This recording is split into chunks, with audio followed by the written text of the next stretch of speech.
Choose people whose lives are shrouded in mystery and they've climbed the greasy pole. They want to be famous, they want to be influential, they want to be powerful. Prince Harry will not make Meghan Markle a billionaire. She wants to be a billionaire, so who will? A new man. At some point, if it's offered up, it might happen. That is why she is constantly meeting new billionaires. They want to hide their secrets, and I just love digging away to find out what they don't want us to know. She will take her royal kids, who can still go by prince and princess, and find the...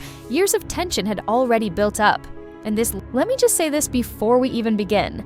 If the alleged story unfolding around Meghan Markle and Tom Bower is even remotely close to what insiders and fans are whispering online, in the end, nothing beats the truth, the real fact. So when Meghan came along into the scene, I just thought, this is fascinating. How is this? Then what we're witnessing isn't just celebrity drama.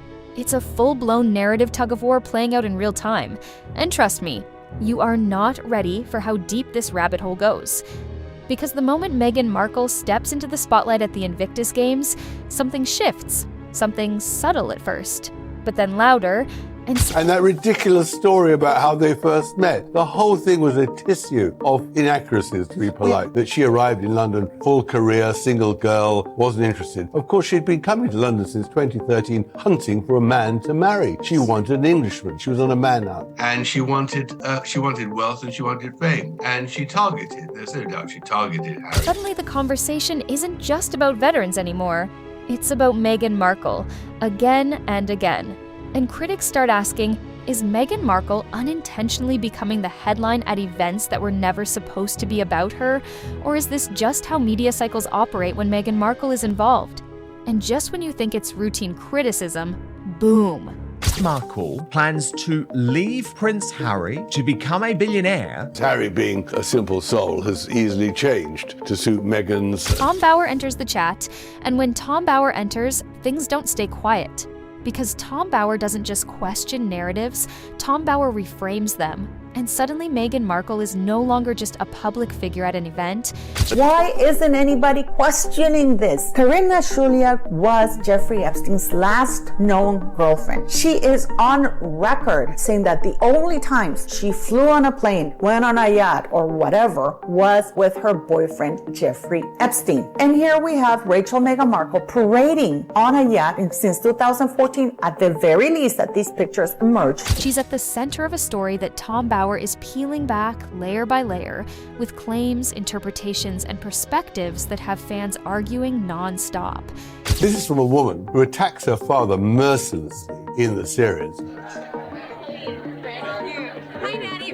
English award. Meghan, she loves me. I'm a hero. And suddenly that was wrong. And here's where it gets messy, because as Tom Bower's book starts gaining traction, Meghan Markle's team reportedly pushes back hard, calling it exaggerated, calling it unfair.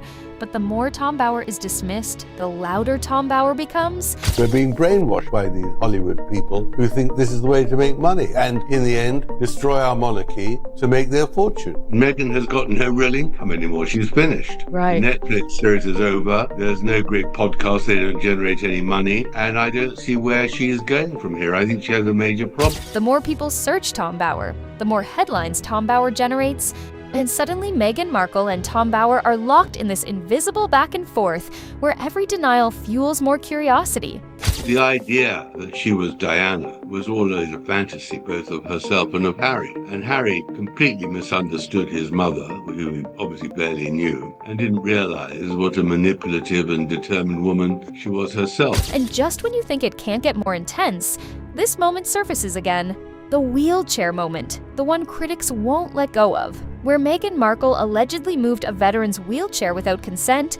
And listen, whether... Actually, when they were at Althorpe filming for the Netflix series that he asked Charles Spencer, because for some reason Meghan didn't like the surname Mountbatten Windsor. If you remember, in her first lifestyle series with Meghan with Them Forever, she says to Carling that her surname isn't Markle but Sussex. Mm-hmm. And she was desperate to get it. She said, we never had a proper surname. Of course, it was a misunderstanding or not, the internet has already made up its mind in 100 100 different directions, with some defending Meghan Markle and others saying this moment perfectly captures what Tom Bower has been suggesting all along. Meghan Markle knew that, and she manipulated him because of that. Then, when she got everything that she wanted. And now every action Meghan Markle takes is being re-examined through that lens Tom Bower introduced.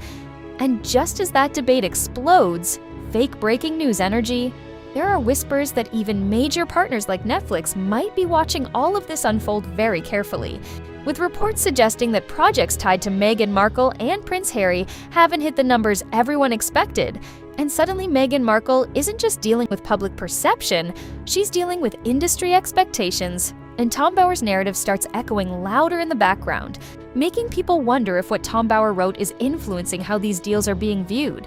And then comes another twist, because now people are looking at Meghan Markle's branding choices, her appearances, her messaging, and asking whether Meghan Markle is carefully curating every moment or simply navigating a spotlight that refuses to dim. And once again, Tom Bower's name keeps popping up in these conversations, like a shadow following Meghan Markle everywhere she goes, shaping how every move is interpreted. And just when you think the story is slowing down, it speeds up, because now there are claims, again alleged, that certain moments at events featuring Meghan Markle may have been staged or enhanced for visual impact. And while nothing is confirmed, the mere idea ties right back into what Tom Bower has been hinting at, creating this loop where Meghan Markle's actions feed Tom Bower's narrative. And Tom Bower's narrative reshapes how Meghan Markle's actions are perceived. And then we hit the part that splits the audience completely. The conversation around Meghan Markle's family content, with critics questioning whether Meghan Markle is blurring the line between personal life and public branding, while supporters argue Meghan Markle has every right to share her story her way. And right in the middle of that debate, Tom Bower's voice, again indirectly, keeps influencing the tone. Because once Tom Bower plants a perspective, it doesn't just disappear, it lingers, it grows, it evolves. And here's where it gets even more layered. Because now the discussion turns to whether Meghan Markle and Prince Harry's success outside the royal framework is being judged unfairly, or whether, as some critics suggest, that royal connection is still the backbone of everything Meghan Markle does. And guess what? Tom Bower's arguments get pulled into that conversation too, reinforcing the idea that Meghan Markle's entire narrative is being constantly rewritten, depending on who you ask. And just when you think you've figured out who's right, another twist hits. What if this isn't about Meghan Markle versus Tom Bower at all? What if Meghan Markle and Tom Bower are just two forces shaping the same story from opposite sides, with Meghan Markle living it and Tom Bower interpreting it? And the real power lies in how the audience reacts to both. Because every time Meghan Markle makes a move, Tom Bower's narrative resurfaces. And every time Tom Bower speaks, Meghan Markle trends again. And suddenly it feels less like a conflict and more like a cycle that feeds itself. And here's the final twist that changes everything. What if the real story isn't whether Meghan Markle is misunderstood or whether Tom Bower is right? What if the real story is how quickly we let narratives define people before we even question them?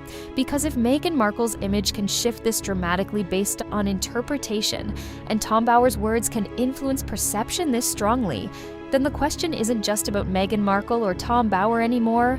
It's about us, the audience, and how we decide what to believe. So now I have to ask you, are we watching Meghan Markle lose control of her narrative to voices like Tom Bower? Or are we watching Meghan Markle and Tom Bower unknowingly create the most compelling, never-ending story in modern celebrity culture?